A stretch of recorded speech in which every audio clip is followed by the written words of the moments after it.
So, what are your thoughts on the current situation around inequality in the U.S. and how, if at all, has the 2016 election changed how you approach the subject with students?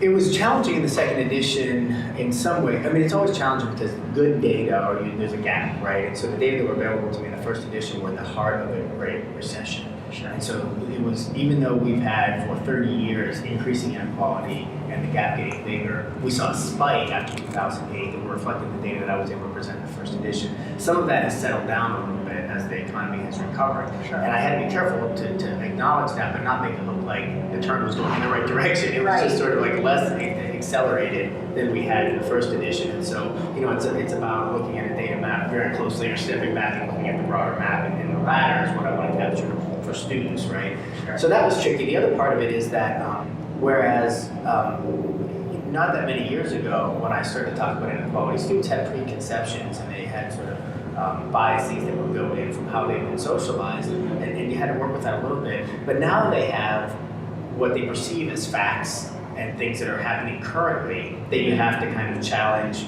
and undo before you can sort of even get to those broader trends. And so that dynamic has changed in the classroom a little bit, and I'm hoping that this book helps instructors along the way as they're trying to get their students to appreciate how to value good data and good information, and how to not fall into the trap of believing things that are expedient in some ways, and in some ways comfortable.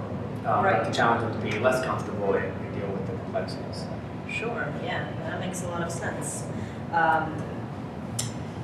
So the title of your conclusion is The Space Between Power and Powerlessness, and we also have these what can I do boxes in the book.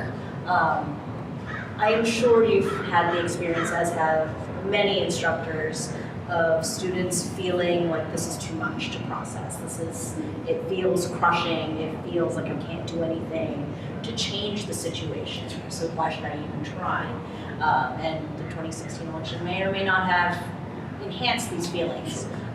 So what would you say to students or young people that come to you and say it seems impossible to change? Yeah, that's the real key. I mean, the cruel difficulty is that you're trying to help students understand that these problems are so big that they're not personal, they're not interpersonal, they're systemic. But once they come to that appreciation, then it's like, well, I can only change what I can change as a person. I can't change systems by myself.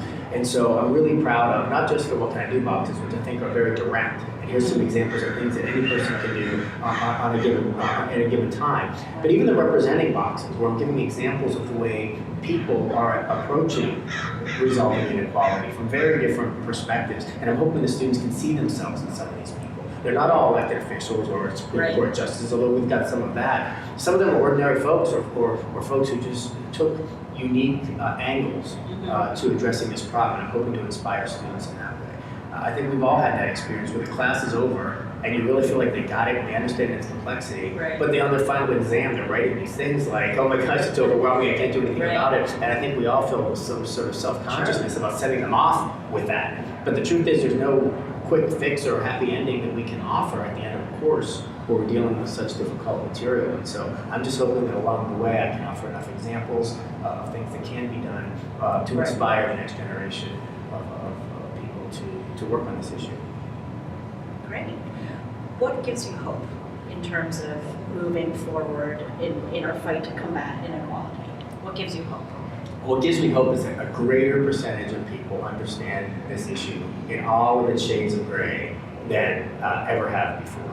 And I think that understanding it is the first step to really doing something about it. I'm a radical in a certain sense, and I mean that by the very etymology of that word is at the root, right? That we shouldn't just gloss over difficult problems. If there are things that we mostly agree are unacceptable, we need to sort of dig into the soil and pull them up by the root and really understand the basis of them. And I hope that this book inspires people to think about it from ways to do radical solutions. They don't have to be big, they don't have to be extreme, but they have to examine where the roots are and try to figure out how we address there and not just mow them over with a lawnmower. Gotcha. Well, thank you very much. Thanks, Ada. It's great to talk.